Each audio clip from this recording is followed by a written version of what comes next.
everyone knows the story of Apollo 11. In July 1969, humanity took its first giant leap onto the surface of the moon. But that iconic moment is just the beginning of a much larger story. What many people don't realize is that NASA managed to land people on the moon 6 separate times in just 3 years. Think about that for a moment. 6 crewed lunar landings in a span that would be completely unfathomable by today's standards. So, what exactly were all those astronauts doing up there? Let's start with Apollo 12, the second crewed mission to the moon, which launched just months after Neil Armstrong's famous first steps. In November 1969, Charles Conrad, Richard Gordon, and Alan Bean strapped into their Saturn V rocket, ready for humanity's triumphant return. But this was going to be a bumpy ride. NASA had big plans for this mission.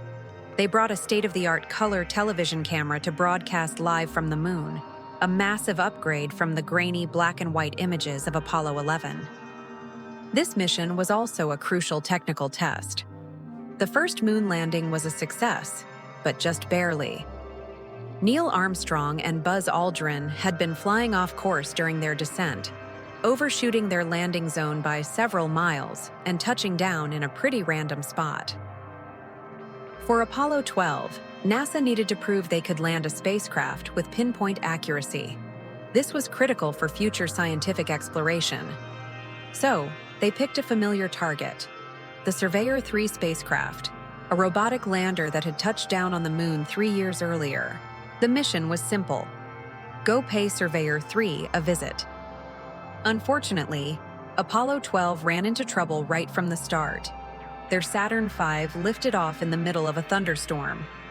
Not ideal, but with President Nixon himself in attendance, the pressure was on. 36 seconds into the flight, at an altitude of over 6,000 feet, Apollo 12 was struck by lightning. The spacecraft's electrical systems went haywire, warning lights flashed everywhere, and mission control lost contact. As if that wasn't enough, they were struck by lightning again just 16 seconds later. Now at 14,000 feet, the rocket had lost its main power, guidance, and navigation, and was hurtling towards disaster. It was one quick-thinking flight controller who saved the day. He had seen a similar failure during a simulation and radioed the now-famous words, "Try SCE to aux." This switched the signal conditioning equipment to its auxiliary mode, restoring power and allowing the mission to continue. After that close call, Apollo 12 achieved a near-perfect landing, touching down just 180 meters from the Surveyor 3 spacecraft. Back on Earth, millions tuned in for the first color TV broadcast from the moon. But just a few minutes into the moonwalk, astronaut Alan Bean accidentally pointed the camera directly at the sun.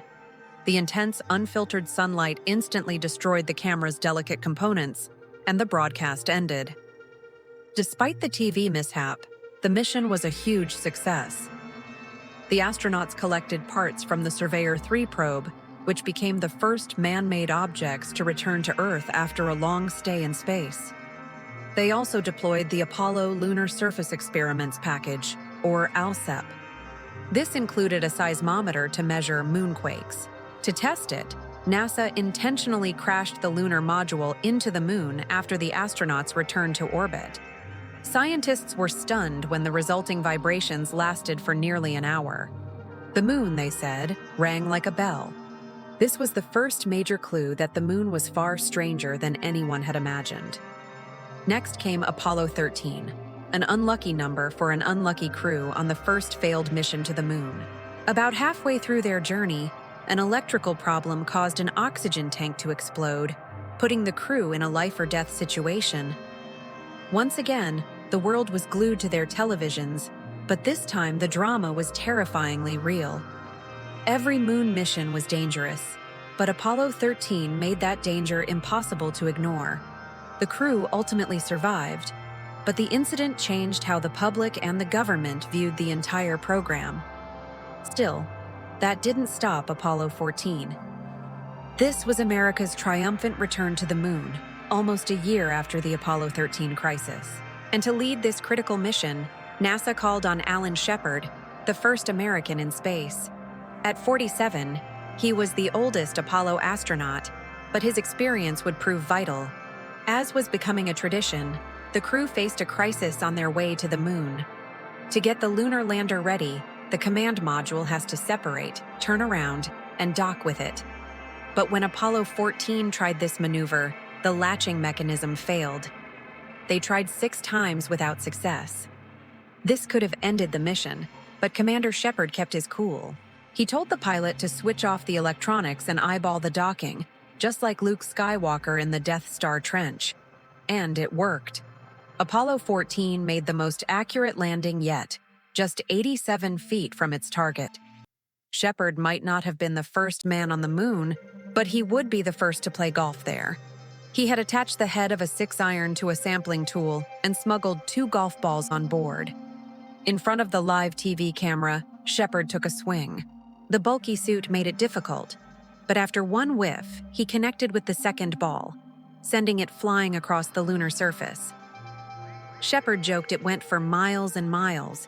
In reality, it was about 40 yards, but that moment of levity was exactly what America needed. Apollo 14 restored confidence in NASA and set the stage for a major upgrade in lunar exploration. Apollo 15 was a game changer. NASA took everything they'd learned and upgraded their tech for longer stays and more advanced geology. Astronauts could now spend a full 3 days on the surface thanks to enhanced life support systems. And to make the most of that time, they brought the new Lunar Roving Vehicle, an electric dune buggy. With this rover, the Apollo 15 astronauts explored mountain ranges and ancient lava flows, collecting a 4.1 billion-year-old stone that came to be known as the Genesis Rock. The crew also took a moment to demonstrate Galileo's theory of gravity by dropping a hammer and a feather at the same time. On the airless moon, they fell at the exact same speed, proving the 16th century astronomer right. 10 months later, in April 1972, Apollo 16 arrived, carrying its own rover to explore the lunar highlands, a region believed to have been formed by ancient volcanoes. A notable crew member was Charles Duke, who had been on the Apollo 11 mission but stayed in orbit. Now it was his turn to walk on the moon. Ironically, the crew discovered the highlands weren't volcanic at all. Instead, the landscape had been shaped by massive asteroid impacts, a huge milestone in understanding how the moon formed. The crew also reported back on the strange taste and smell of moon dust. They said it felt greasy and smelled like spent gunpowder. Finally, in December 1972, it was time for the ultimate moon landing, Apollo 17. By this point, public and political interest was waning, but NASA put together its most scientifically advanced mission ever. Apollo 17 marked the first and only time a professional scientist would walk on the moon.